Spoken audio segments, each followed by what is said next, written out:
Broadcasting Corporation. Noon hanggang ngayon, 73 taon sa Dagupan, 89.3 DWIZ.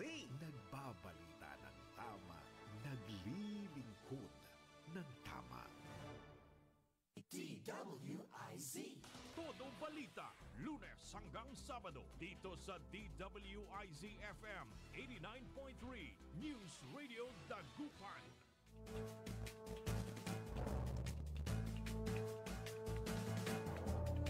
Good morning mga kaibigan. Naimbag na bigat, kanyayo amin na po.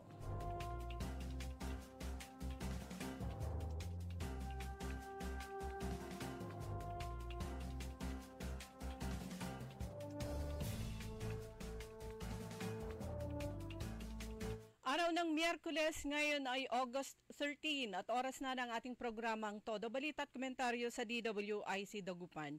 Muli tayo ay magkakasama-sama hanggang alas 6 ng umaga. Inyong maririnig mga balita kaganapan sa lalawigan ng Pangasinan, sa ibang bahagi ng bansa at sa ibayong dagat. Ang inyong katodo balita, ako si Liway Manantan Iparagire. Ang aking partner si Kaaron Susan daw at sa technical kasama natin Kaaron Eli Garcia.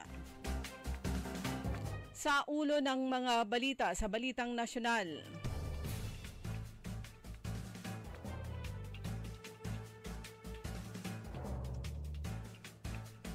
Senator Chis Escudero pinabulaanan, wala siyang connect sa flood control project.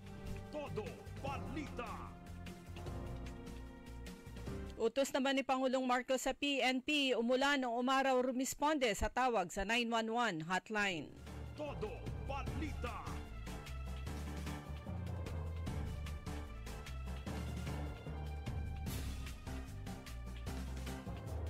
Sa DPWH, may napili na daw bilang kapalit ni Secretary Bunuan.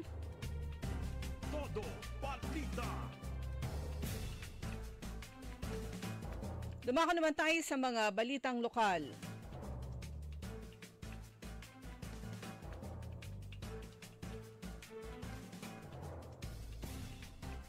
Ilang senior high school student leaders itinalaga bilang young municipal officials ng Calasiao. Todo balita.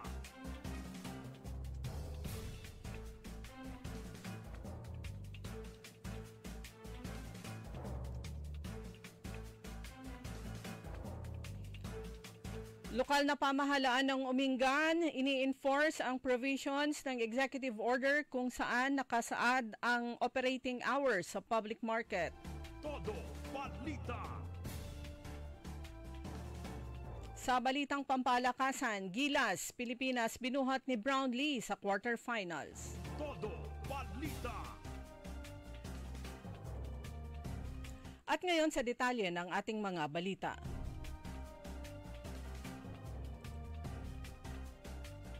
Itinanggi ni Senate President Francis Chis Escudero na konektado siya sa Centerways Construction and Development Incorporated. Sinasabing pangunahing donor niya sa 2022 elections na nakakuha ng mahigit 5.16 billion pesos na flood control projects mula taong 2021 hanggang 2024. Ayon sa report, ang Centerways Construction and Development Incorporated na pag-aari ni Lawrence Lubiano ay nagbigay ng 30 million pesos sa campaign funds ni Escudero noong 2022 election. Ang Sorsogon-based construction firm ay may 5 flood control contracts noong 2021. Subalit noong 2022 ay nakasungkit umano ito ng 44 na kontrata. Sinabi ni Escudero na inulit lang umano ang artikulo at idinikit sa mga kwentong may kinalaman sa isyu ng insertion sa 2025 national budget. Nilinaw din ni Escudero hindi niya tinulungan ang Centerways na makakuha ng flood control project sa pamahalaan at nung nakakuha ito ng malaking kontrata, hindi pa siya nakabalik sa Senado dahil gobernador siya ng Sorsogon noon. Dagdag pa ni Escudero hindi siya partner o naging bahagi ng negosyo ni Lubiano.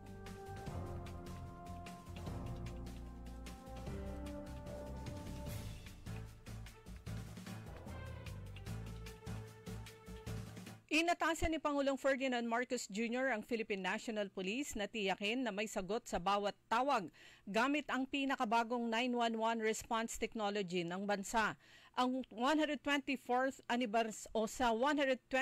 anniversary ng police service, sinabi ni Marcos na sa muling pagbuhay ng emergency 911 hotline ay nakakaresponde na ang kapulisan sa libo-libong emergency calls mula sa police assistance hanggang sa police interventions, ganun din sa search and rescue. Subalit ang hamon anya ngayon ay masiguro na umulan o umaraw, maging sa ordinaryong araw o mas higit sa panahon ng krisis ay dapat handang sumagot sa tawag ng publiko na humihingi ng tulong anumang oras at anumang panahon. Dagdag pa ng Pangulo, ito ay ang paraan para muling mabalik ang tiwala ng publiko sa kapulisan.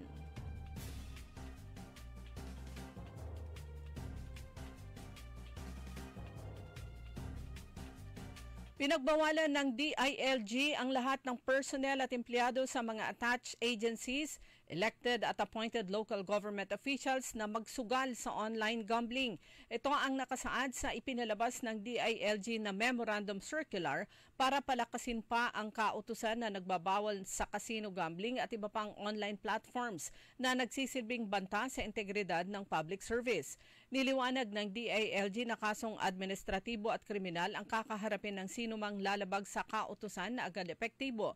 Matatandaan na ilang grupo na ang nananawagan kay Pangulong Ferdinand Marcos Jr.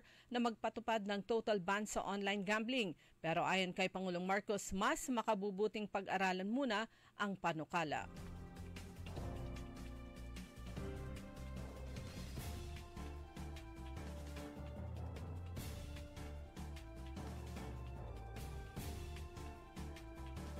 May napili na umanong bagong kalihim ng Department of Public Works and Highway o DPWH si Pangulong Ferdinand Marcos Jr. matapos umugong ang plano ni Secretary Manny Bonoan na magbitiw sa tungkulin sa lalong madaling panahon. Ayon kay DPWH o ayon sa isang insider ng DPWH, si Undersecretary for Planning Services Maria Catalina Cabral ang posibleng italagang kalihim ng departamento dahil ito na rin mismo ang sinasabi niya sa mga pulong ng mga opisyal. Sinabi na ang nag-apply na rin si Cabral bilang DPWH Secretary nung magsumite ng courtesy resignation si Bunuan matapos hilingin ng Pangulo ang pagbibitiw ng mga cabinet members dahil sa naging resulta ng eleksyon.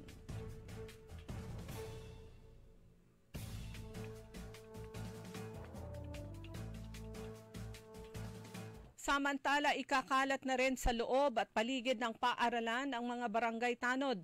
Ito naman ang kautusan ng DILG kasunod ng pamamaril na naganap sa isang paaralan sa Nueva Ecija na ikinasawi ng sospek at ikinasugat ng biktima. Base sa Memorandum Circular No. 2025-072, inatasan ng DILG ang mga barangay na makipag-ugnayan sa DepEd para sa deployment ng mga tanod na magbabantay sa pagpasok, paglabas, pagmandop ng trapiko at maging sa pagmomonitor sa mga lugar na madalas na tambayan ng mga estudyante. I-report ng mga tanod sa punong barangay o pulis ang mga insidente sakaling may pagbabanta ang mga estudyante. Ang mga city at municipal mayor naman ay magbibigay ng logistical support sa mga barangay upang matiyak ang kaligtasan ng mga estudyante, guro at mismo sa paaralan. Dumako naman tayo sa mga balitang lokal.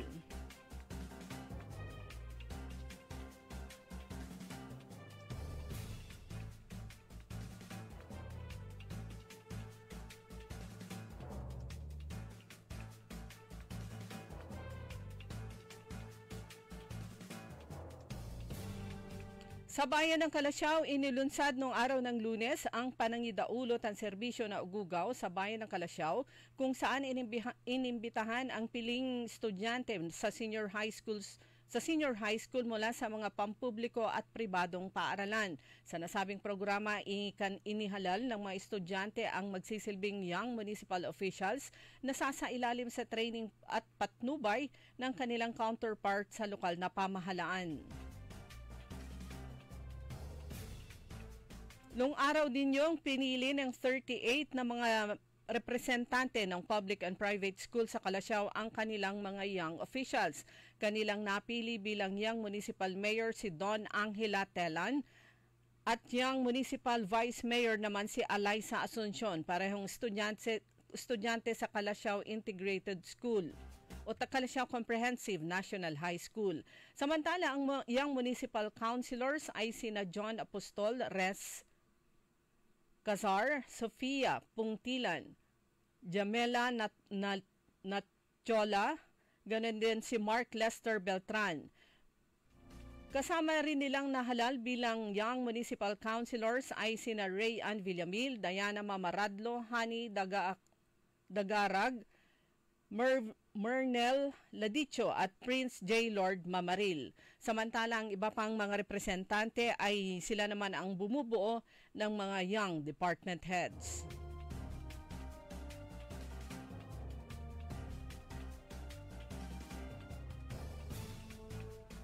Sa lungsod ng sa bayan ng Orbistondo, mahigit 400 na clients ng Department of Justice, Parole and Probation Administration San Carlos City Parole and Provision Office ang nagsama-sama para sa isang activity kaugnay naman ng selebrasyon at observance ng 49th founding anniversary .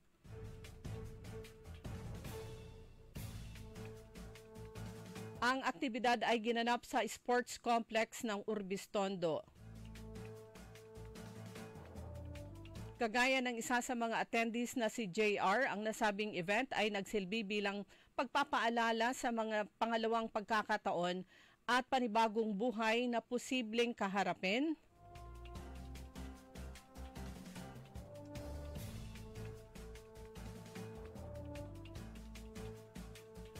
Ng mga parolees at malaki naman ang ambag ng komunidad para maging tuloy-tuloy ang kanilang pagbabago. Nagkaroon ng team building games at raffle draw kung saan ang mga clients kasama ang komunidad at mga stakeholders ay nagsama-sama sa isang masaya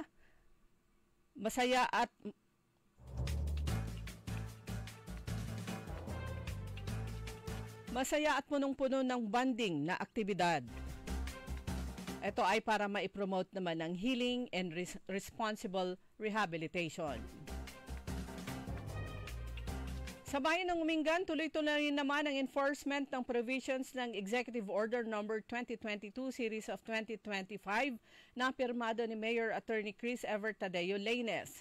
Ito ay patungkol sa pag-regulate at official operating hours ng Umingan Public Market.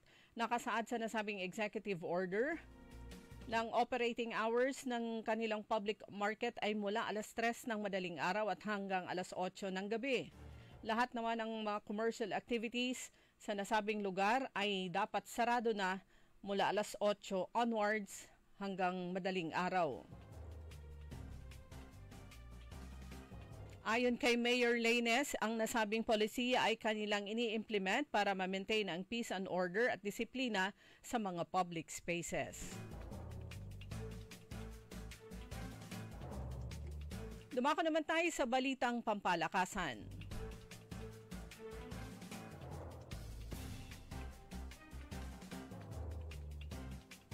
Tunay na maasahan si naturalized player Justin Brownlee matapos buhatin ang Gilas Pilipinas sa score na 95-88 overtime win laban sa host na Saudi Arabia upang makapasok sa quarterfinals ng FIBA Asia Cup na ginaganap sa King Abdullah Sports City sa Jeddah, Saudi Arabia. Hawak ng Saudi ang abante sa huling 1 minute 24 seconds ng laro sa fourth quarter ng pamunuan ni Brownlee ang matikas na ratsada ng Gilas Pilipinas. Tampok ang umaatikabong 3-pointer sa huling 3.7 segundo para dalhin ang laro sa overtime. Samantala sa iba pang balitang pampalakasan, sumampa ang Cherry Tigo sa Premier Volleyball League Finals sa unang pagkakataon matapos magreyna noong 2021 Open Conference. Pumalo si Ara Galang at Ces Robles ng tig 15 points sa kanilang pagligpit ng crossover sa Signal HD Spikers sa kanilang knockout semifinals duel sa 2025 PVL on Tour kahapon sa Smart Araneta Coliseum. Yan ang kabuuan ng ating mabalita sa Todo Balita. Ang inyong tagapagbalita, ako si Liway Manantan Iparagire. Ang oras po natin alas 5:18 ng umaga. DWIZ. Ang balitang ito ay inihatid sa inyo ng Bingo Plus. Download Bingo Plus app now on Google Play and Apple App Store for a chance to win up to 935 million pesos jackpot prize. Visit bingoplus.com to learn more. With Bingo Plus, bingo sa saya plus sa panalo. Gaming is for 21 years old and above only. Game responsibly, keep it fun. Magandang araw po sa ating lahat, sa ating mga bisita. Inaanyayahan ko po kayo sa aming lungsod ng Alaminos para po mabisita at ma-experience ang ating mas pinagandang 100 Islands. Marami na pong pagbabago sa ating mga isla at sana makita namin kayo dito sa aming lungsod para po makapag-swimming, makapag-enjoy kasama ang inyong barkada at ang inyong pamilya. Tara na! Dito sa Alaminos City para sa ating 100 Islands. Ang patuloy na pagpapaganda sa 100 Islands National Park at lungsod ng Alaminos ay pinangungunahan ni Mayor Art Brian Celeste. High blood, salot, milyong-milyong katao na ang namamatay sanhi nito. Kaibigan, baka ikaw na ang susunod. At ni Mrs. Flor de Lisa Barbosa ti Rosario Santiago City. Agtawenak ti 63. Manungatawan nga aglutluto ako tada karinderyak. Mariknak agpipikal ti imimak iso nga nangagak ti radyo datoy agas nga pau di arko. Pinadas ko. Mayat ti epekto na. Duti food supplement nga napadpadasa kon awan ti epekto na. Dato'y pau di arko, idi nagtumarak, manungal daw lang, han nga agpipikal ti imakon. Awisen kay nga mangpadas, tapno maikatmat, dagita rik-rik na inyo, saksakitin nyo. Kaya kaibigan, buhay mo'y ingatan. Mag-Aldrich Pau di Arco Herbal Capsule na para kalusugan mo ay garantisado. Hoy mga suki, hanap nyo ba ay mga murang bilihin, malinis at sariwang pagkain sa pang-araw-araw at handaan tuwing may okasyon? May suggestion kami sa iyo.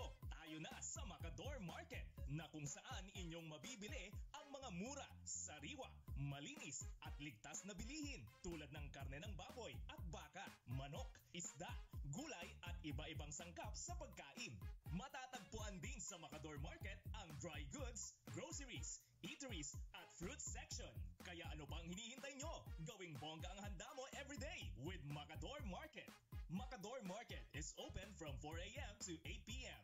Visit us at Macador Market, Galvan Street at Zamora Street sa downtown, Dagupan City. Para diretso na alive ang umaga mo. Para diretso na buhay ang dugo mo. Para diretso na ang bangon at trabaho na agad-agad. Iaarangkada na namin ang mga balitang kailangan mo. Ibibigay na namin ang mga impormasyong pinaka-latest, pinakabago, pinag-uusapan, trending, viral. Arangkada Balita live sa DWIZ Metro at Mega Manila. DWIZ News FM regional stations. Naka-live din sa lahat ng DWIZ Digital News account, Facebook, YouTube at DWIZ News website. At panoorin din ang live nationwide sa Aliw 23 Free TV.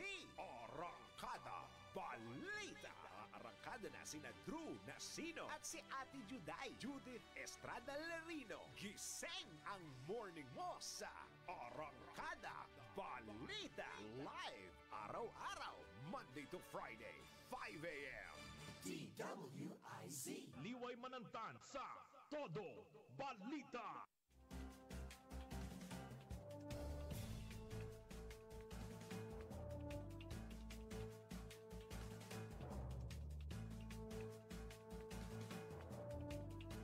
Oras po natin mga kaibigan, alas 5:23 na po ng umaga sa pangalawang bahagi ng Todo Balita. Kasama nyo pa rin Liway Manantan Iparagire. Sa ngalan ng aking partner Kaaron Susan niya daw, medyo masama yung kanyang pakiramdam. Hindi natin makakasama ngayon. Kayo rin po ba ay nagulat parang ako kaninang madaling araw, pasado alas 3 o pasado 3:30. Biglang bumuhos ang napakalakas na ulan, as in malakas. Makapanervyos, di ba? ako bangon kaagad tapos yung mga gamit, lalo na nakalagay sa malalaking box, plastic box, o tinaas ulit. Although yung iba hindi ko pa ibinababa dahil eto nga, panahon pa ng tag-ulan. At yung na-experience natin nung Emong ay hindi ka ba naman maapurido pag ganyang biglang bumuhos ang malakas na ulan. Lalo na andyan si Goryo, di ba? Si Typhoon Goryo. Ang sinasabi po ng Pag-asa, base sa mga unang reports na ating nabasa ay Huwebes yung kanyang dating. Anong araw na ngayon? Miyerkules. Sabi ko, iniisip ko kanina, naku, ang aga naman ng dating nito.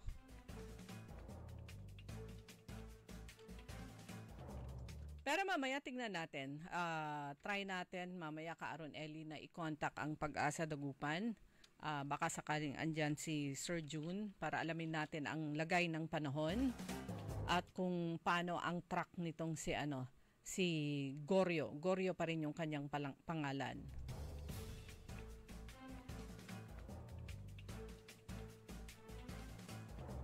Pero initially, ito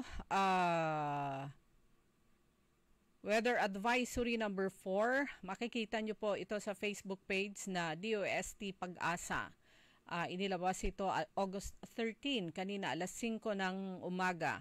Heavy rainfall outlook due to tropical cyclone Goryo. Pero syempre ibang-iba kung yung forecaster ang magbabalita po sa atin kasi ito yung binabasa. Forecast rainfall may be higher in mountainous and elevated areas. Moreover, impacts in some areas may be worsened by significant antecedent rainfall. Sabi dito, the Public and Disaster Risk Reduction and Management Offices concerned are advised to take all necessary measures to protect life and property. Pag-asa Regional Services Divisions may issue heavy rainfall warnings o thunderstorm advisories and other severe weather information specific to their areas of responsibility as appropriate. So try na lang natin mamaya i-contact si Sir June sa Pag-asa Dagupan para sa weather update kung paano na etong track naman nga nitong si Goryo. Sa bayan ng Basista, mga kaibigan, ito po masayang ibinalita naman ni Mayor Jolly Resuello, yung agri-product delivery support sa local farmers mula sa Department of Agriculture Region 1 sa ilalim ng Kadiwa Financial Grant Assistance. Basahin nga natin dito. Ang sabi ni Mayor Jolly Resuello, masaya po tayong ipamalita na dumating na po yung ating request sa Department of Agriculture na agri-product delivery support to local farmers under Kadiwa Financial Grant Assistance. Formal nang tinanggap ng lokal na pamahala ng Basista sa pamamagitan ng kanilang Municipal Agriculturist Mac Resultay. Ito po isa siyang sasakyan. Ito pong sasakyan na ito ay napakalaking tulong sa Municipal Agriculture Office upang mas mapabilis pa ang kanilang serbisyo para sa mga masisipag na magsasaka ng bayan ng Basista. Kasama natin dito si Vice Mayor Jake Perez, Local Finance Committee, back staff at ang opisina ng Municipal Agriculture upang salubungin ang pagdating ng bagong sasakyan para sa bayan ng Basista. Makakatulong yan sa mobility ng Municipal Agriculture Office.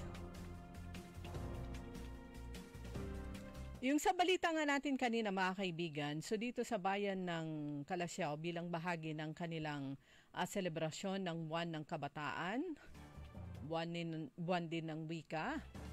At alam nyo, very, very young ang mayor ng bayan ng Calasiao, si Mayor Patrick Agustin Karamat. Siya ay, I think, 28. Pero registered nurse. At umpisa na siyang kumuha ng medisina, kaya lang na-stop dahil nga sa public service.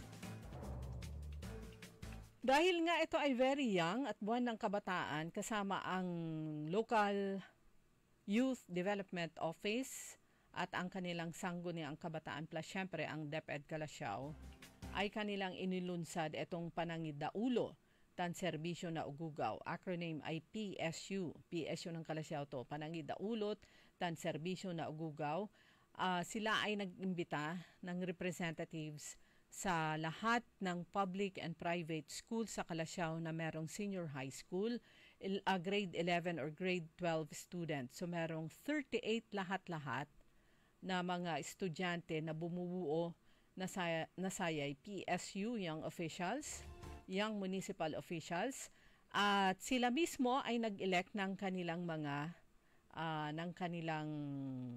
young officials. Gaya ng balita natin kanina, ang elected na Young Municipal Mayor ay si Don Angela Telan at si Young Municipal Vice Mayor naman ay si Alaysa Asuncion. Parehong mula sa Calasiao Comprehensive National High School. Nagkaroon ng nomination mula sa participants, mula sa mga estudyante. So 38 sila lahat. And ang candidates for Young Vice Mayor, yun lang yung nakita ko. Bago ako umalis, yun yung nakita ko kasi nag-ano rin sila nangampanya, nagdiskurso din. 5 yung naglaban-laban para sa Young Municipal Mayor, pero yun nga, yung nabanggit na natin kanina, sila yung mga napili na nahalal bilang Young Municipal Mayor at Young Municipal Vice Mayor at Young Municipal Councilors. Bakit 10? 8 po ang councilor pagbayan, 10 paglungsod. Pero dito sa 10, isinama na ang Young SK Federation President and Young Liga ng mga Barangay President. Ayan. Sa nabanggit na natin kanina yung mga elective, young councilors, mayor at saka vice mayor, marami-rami rin ito. So, Municipal Administrator, Young Municipal Administrator ay si Justin Lee Villaester. Samantalang ang Young Sangguniang Bayan Secretary ay si Raisa Casey Frias.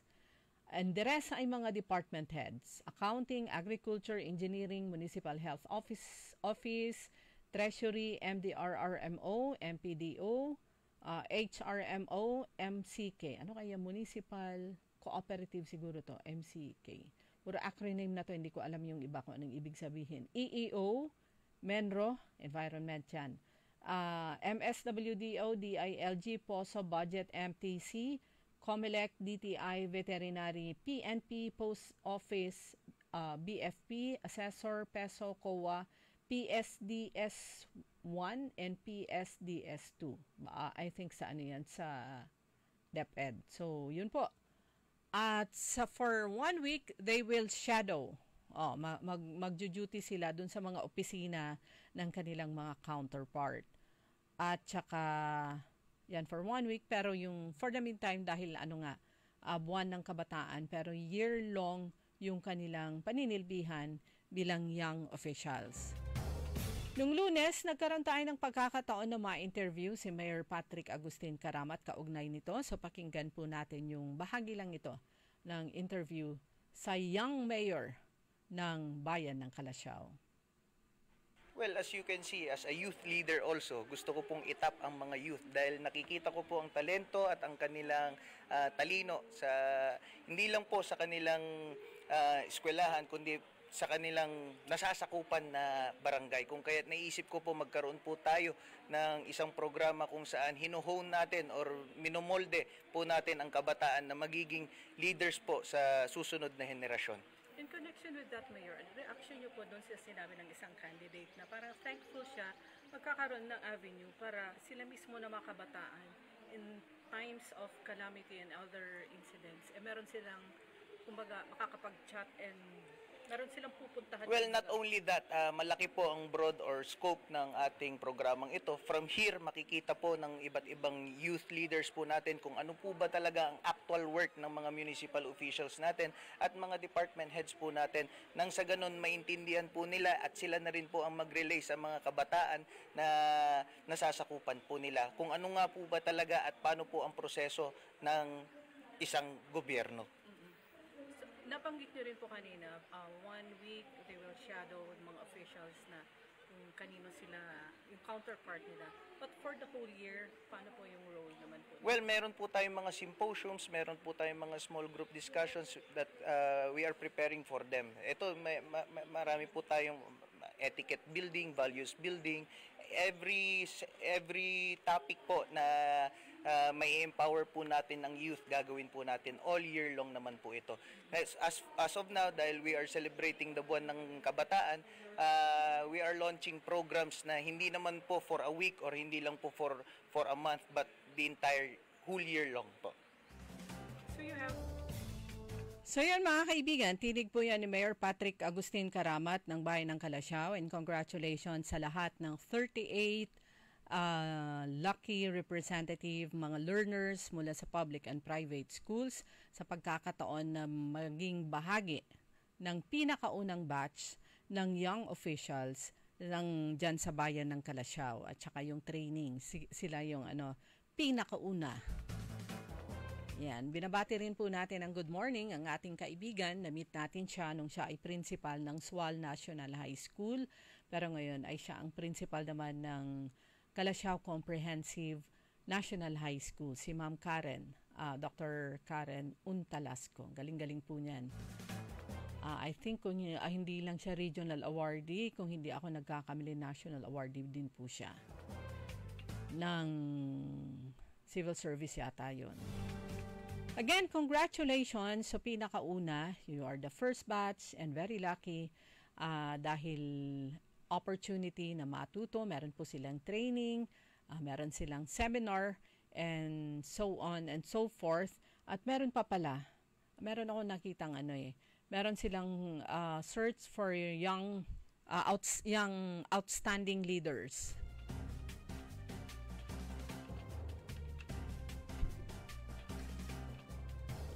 Yan, bago tayo mag-break, hanapin ko muna yon. Search for outstanding young leaders. Pangkabataan pa rin ito. Age, ayan na, mutay, sinulat ko yung edad. Pero hanggang lang yata yung 24. At ang awarding ay sa katapusan ng Agosto.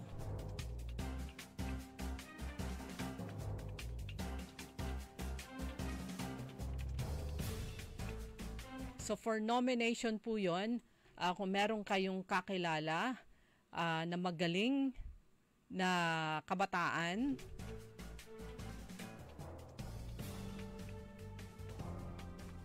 baka swak po siya dito. Pero mamaya hanapin ko muna yung buong information patungkol dito. Magbe-break muna po tayo. Ang oras na ay 5:36 ng umaga. DWIZ. Ladies and gentlemen, the new face of your favorite resto bar in Dagupan City. The original party place in town. The Music Warehouse Club, Dagupan City. No need to go to Manila's top bars like Silo and BSK Club. Dagupan has it all. Fully air-conditioned with free entrance, free parking, and restrooms for all. Doors open at 7 p.m. Do well, live well, and dress really well. Find us at Paris Street, Barangay Pogo, Chico. Contact us at 075-522-2617. Reserve your tables now. High blood, salot, milyong-milyong katao na ang namamatay sanhi nito. Kaibigan, baka ikaw na ang susunod. Ako ay si Maria Lunag ng Cordon Isabela, 16 years old. Yung asawa ko may diabetes, cholesterol, may high blood. Narinig ko sa radyo, mabisa daw yung Paul capsule. Bumili ako, pinainom ko sa asawa ko. Gumaling siya at lumakas. Kayo mga kabarangay ko, gumamit na kayo ng capsule. Kalusugan mo garantisado. Kaya kaibigan, buhay mo'y ingatan. Mag-Aldrich Pau de Arco Herbal Capsule na para kalusugan mo ay garantisado. Kaya sabay natin paghandaan ang kinabukasan. Sa Fortune Life, maaasahan mo na patako sa aking pangako. Para sa compulsory insurance coverage for agency-hired migrant workers, Fortune Life Insurance. Securing your tomorrow today. Hoy mga suki, hanap nyo ba ay mga murang bilihin, malinis at sariwang pagkain sa pang-araw-araw at handaan tuwing may okasyon? May suggestion kami sa iyo. Tayo na sa Macador Market na kung saan inyong mabibili ang ang mga mura, sariwa, malinis at ligtas na bilihin tulad ng karne ng baboy at baka, manok, isda, gulay at iba-ibang sangkap sa pagkain. Matatagpuan din sa Macador Market ang dry goods, groceries, eateries at fruit section. Kaya ano pang hinihintay nyo? Gawing bongga ang handa mo everyday with Macador Market. Macador Market is open from 4 a.m. to 8 p.m. Visit us at Macador Market, Galvan Street at Zamora Street sa downtown, Dagupan City. Pagsapit ng alas 12 bago ka mag-lunch o kaya nagla-lunch ka, dagdagan pa ang mga alam mo para hindi ka naman huli sa balita. Live sa DWIZ Manila at sa lahat ng DWIZ News FM sa buong Pilipinas, Luzon, Visayas at Mindanao. At mapapanood ng live sa Aliw 23 Free TV at sa lahat ng digital channel ng DWIZ.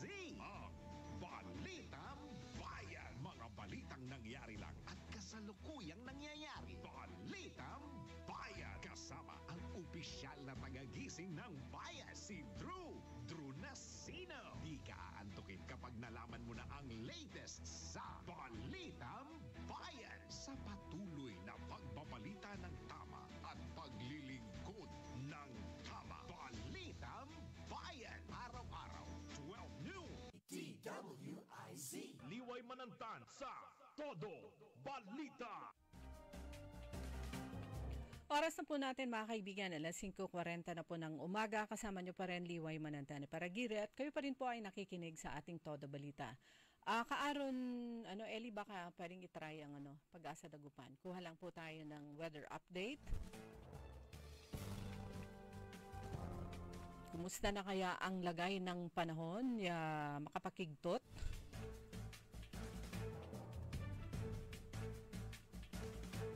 Lalo na dun sa atin na mga binaha at saka ang tagal bago mag-subside.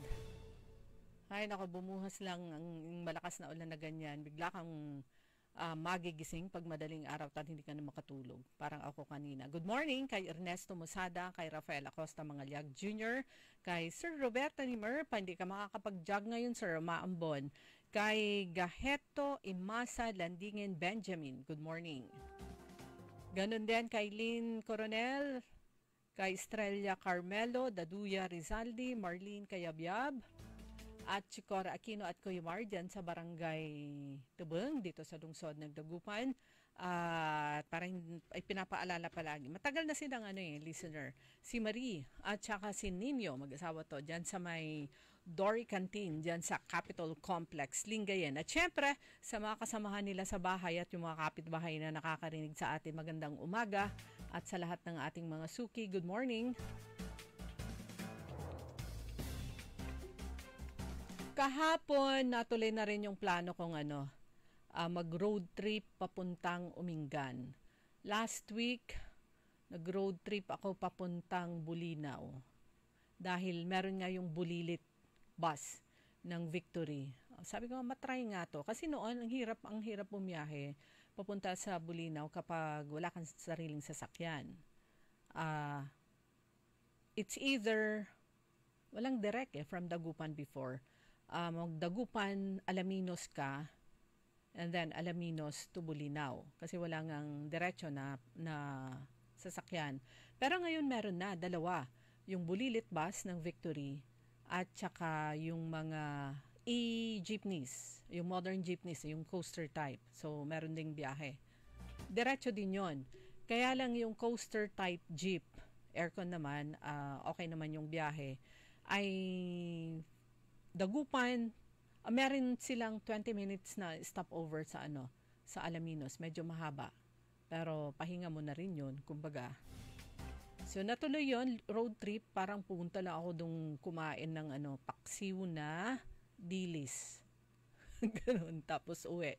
Pero kahapon natuloy din yung plano kong pumunta ng bayan ng Umingan.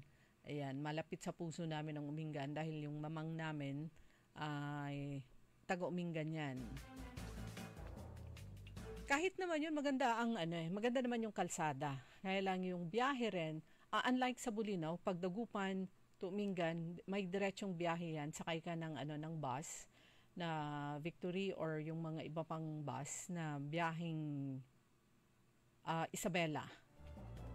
Ayan. So, yun yung nasakyan ko, biyaheng Isabela. So, bumaba ako sa Umingan, mga more than 2 hours na biyahe. Pero yung pauwi, ako, e-jeepney. Merong mga modern jeepneys din doon. Merong Umingan to Urdaneta via Tayug. Yung isa naman, Umingan to Urdaneta via Carmen Rosales. Hindi siya pupunta ng SM, kundi from Umingan, pagdating sa Carmen, dun sa junction, kakanan na siya sa tulay. So, yun, sinakyan ko. And then, from SM to Dagupan. Nakikita ko kasi yung, bukod sa kaibigan, old friend natin tong very young din, na mayor ng bayan ng Umingan, ay yung mga nakikitang pinupost kasi sa kanilang Facebook page, Umingan LGU, patungkol sa pagpapasara sa isang poultry farm doon sa nasabing lugar. Mamaya, parang mahaba-haba pa yung oras po natin. Paparinig ko sa inyo yung aking interview sa kanya kaugnay dito. Ang sabi niya dito sa kanilang Facebook page nakalagay sa Umingan LGU, mahigpit na ipinatutupad ang Executive Order No. 17 Series of 2025 on temporary closure of DL Poultry Farm na inilabas noong Hulyo 28, 2025. Ang sino mang lalabag ay mananagot at papatawan ng karampatang parusa. At yung update, 4 days ago sabi dito, patuloy ang pagtanggal ng mga ibinabang manok na sa ipinasarang poultry farm sa Barangay Fulgosino. Matapos mapatunayang walang kaukulang papeles at dokumento, kalahati na ang kabuang bilang ang natanggal at hindi titigil ang operasyon hanggat hindi tutuluyang nalilinis. Parang yung kahapon, parang sabi niya parang natanggal na yata lahat. But anyway, hindi ko masyadong ma-recall. Ganun kahina ang aking memory. Kahapon lang yung interview. Pero sabi niya, ang laman kasi ay 100,000 na mga chicken. Mga chicks pa lang. Ilang araw pa lang ng mga chicks. At humihingi daw ng palugit yung operator na pwedeng after certain time. Pero sabi niya, hindi pwede. Pag pinayagan yan, edi para rin siyang full operation. At pinalaki lang niya yung kanyang mga chicks. Mamaya po yan, paparinig ko sa inyo yung aking interview kay Mayor Attorney. Abogada yan, matapang. Dahil alam niya ang batas. Alam niya kung ano yung siya mismo well-versed sa mga batas. Attorney Chris Evert Tadeo Lainez. Dati siyang nagsilbi rin siyang SK Federation President ng Umingan. Kabatch niya, ang presidente nila noon ay ang pangatlong term na mayor ng Basista, si Mayor Jolly Risuello. Siya yung president nila noon. And then, kabatch din nila sa SK Federation si board member Nicoli John ng season ng bayan ng Villasis. At meron pa yung iba na mga kabatch nila na naging elected officials din. Yung isa yata, incumbent councilor ng bayan ng Bani. Samantala mga kaibigan, noon pong Lunes, yan po yung regular session ng Sangguniang Padalawigan presided by Vice Governor Mark de Guzman Lambino. Yan na po yung 5th regular session. Baka isipin nyo, bakit 5th? Anong buwan na ngayon? August. Yung bagong term, bagong grupo ng Sangguniang Panlalawigan, nag-upisa yung kanilang termino kagaya ng iba pang mga elected officials noong July 1. So ito yung pang-5 regular session pa lang nila. At kanilang naipasa ang ilang mga provincial ordinances at mga resolutions, kasama na dyan yung ordinance creating a new position in the PGO Internal Audit Division, Provincial Government of Pangasinan, yung ordinance creating new position sa Umingan Community Hospital. Ayan, nasaya ko, nakita ko ulit yung kinukonstruct na super community hospital ng Umingan. Napakalaking building po. Dahil yung kasalukuyang Umingan Community Hospital ay nasa populasyon, congested area at saka maliit na siya. So pag natapos na yan, within the year, ililipat sila dun sa super community hospital. Siguro preparatory na to. An ordinance creating a new position in the Umingan Community Hospital, an ordinance abolishing and creating positions under the Office of the Provincial Board Secretary. Ipinasa rin ng Sangguniang Palalawigan presided by Vice Governor Mark de Guzman Lambino, an ordinance abolishing and creating positions under the Office of the Provincial Vice Governor, an ordinance creating positions under the Sangguniang Palalawigan Legislative Services, and many others. An ordinance creating the Pangasinan. Ito yung nagkaroon ng question hour. At ang resource person ay si Provincial Jail Warden. So naipasa rin ito pagkatapos ng pagtatanong, although medyo nahirapang sumagot yung ating Provincial Jail Officer, pero in the end ay pinasa rin ito. An ordinance creating the Pangasinan Provincial Jail Office as a provincial department. So magkakaroon na siya ng sarili niyang budget. Hindi na siya under the office of the governor. So an ordinance creating the Pangasinan Provincial Jail Office as a provincial department, providing budgetary requirements thereof, and adopting policies to govern its organizational structure and staffing patterns. Malaki rin kasi yung populasyon ng provincial jail ng Pangasinan. Kung tatanong nyo kung saan banda yon, andun po sa poblasyon mismo, malapit sa plaza, malapit sa munisipyo. Katabi niya yung Casa Real. Ayan.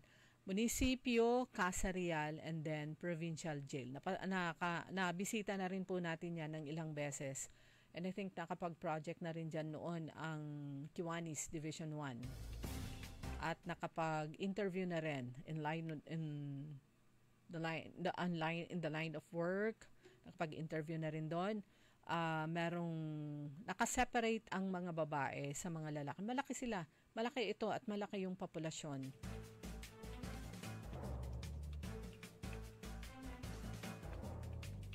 Tapos yung iba na pinasa nila, mga congratulatory na.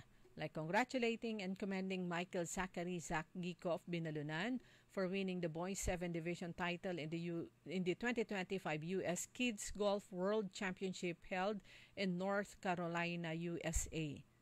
Ayan, congratulating and commending the Pinablin 4-H Club Calasiao Incorporated for being recognized as the Regional Outstanding Young Farmer Organization during the 50th Regional Gawad Saka Awarding Ceremony. Ayan, magandang hanapin to kung asan tong Pinablin 4-H Club Calasiao para ma-interview mga kabataan. Regional Outstanding Young Farmer Organization.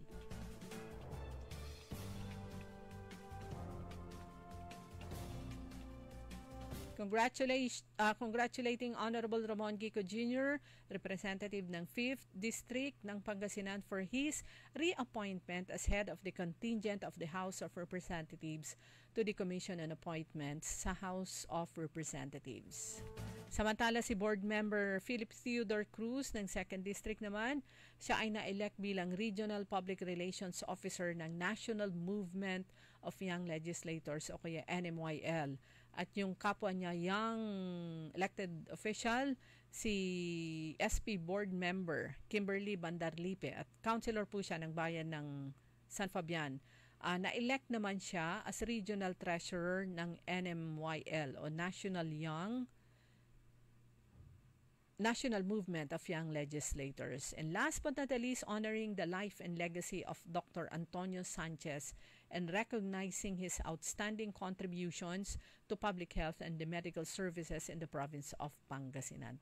And then, pinasa nila mga municipal resolutions, ordinances, at marami pang iba. Every Monday po yung regular session ng Sangguniang Palalawigan presided by Vice Governor Mark de Guzman Lambino. And majority din ng Sangguniang Bayan at Sangguniang Panlungsod. Lunes din yung kanilang session at morning. Ano ba yan? Sabay na sabay. Okay. Kaaron Eli, pakikuha to. Ayan, paparinig ko na sa inyo yung interview ko kahapon kay Mayor Attorney Chris Evertadeo Lainez sa bayan ng Umingan.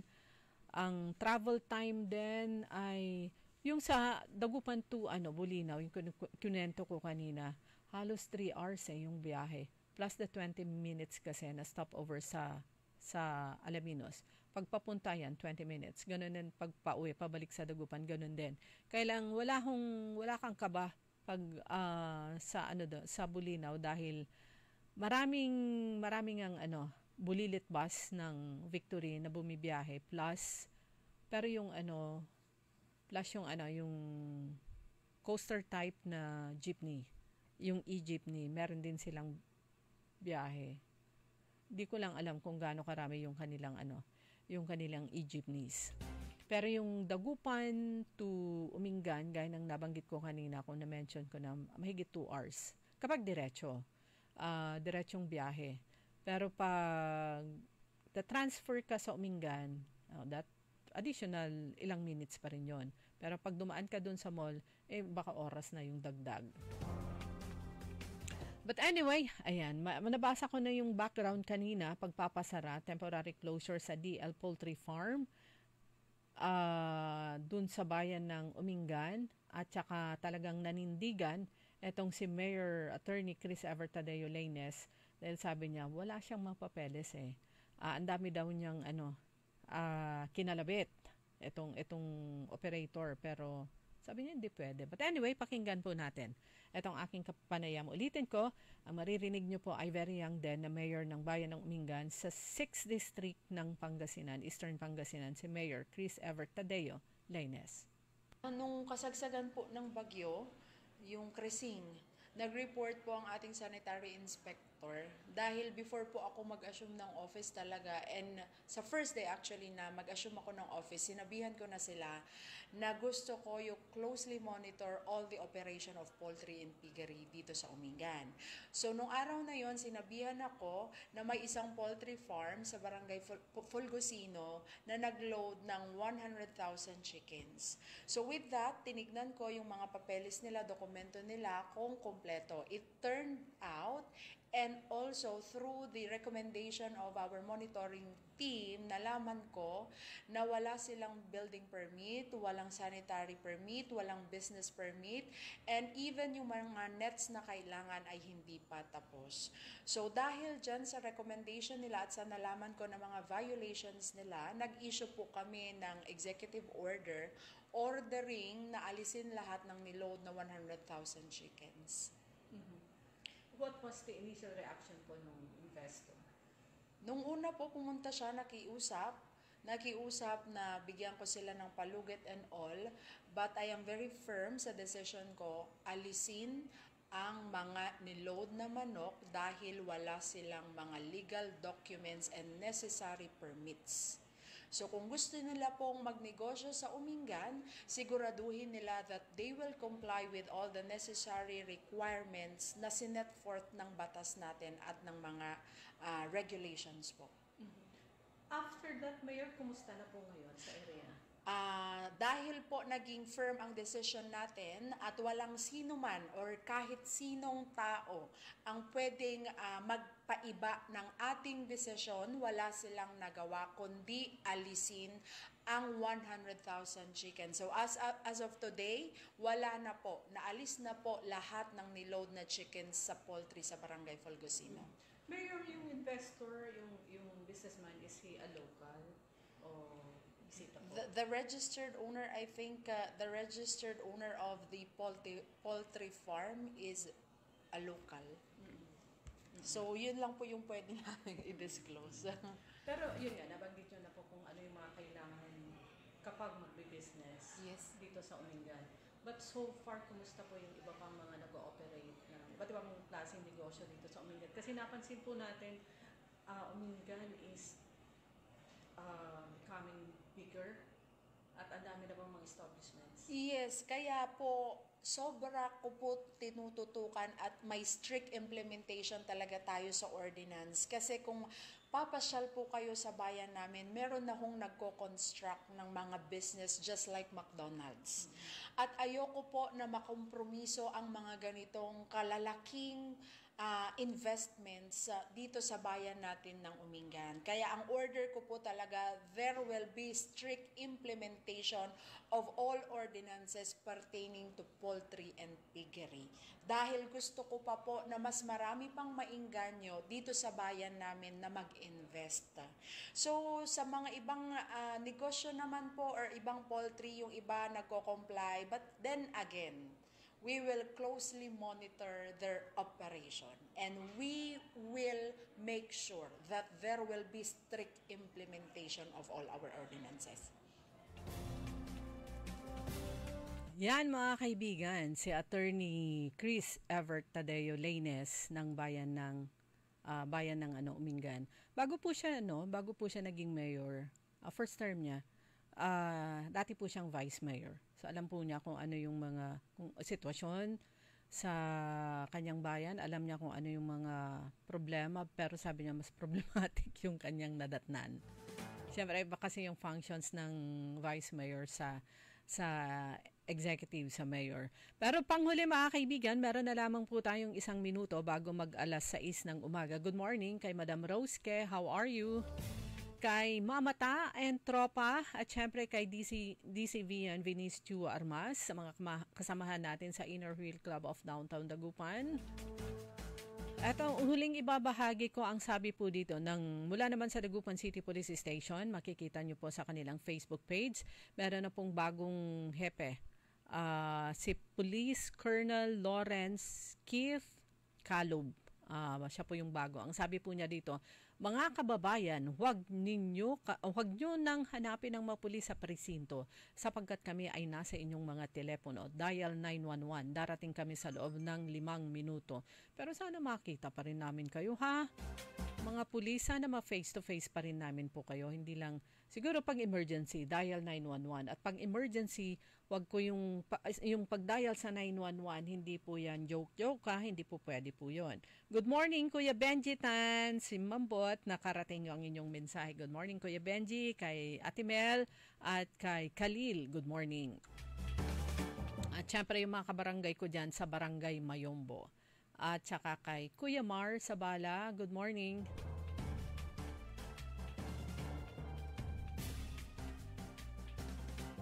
Mga kaibigan, antabayanan po ang susunod na programa, Orly in the Morning. Makakasama niyo po si Kaaron Orly Navarro. Samantala sa ngalan po ng aking partner, Kaaron Susan Yadaw, muli tayong magkakasama-sama bukas sa alas 5 hanggang alas 6 ng umaga sa Toda Balita sa DWIC Dagupan.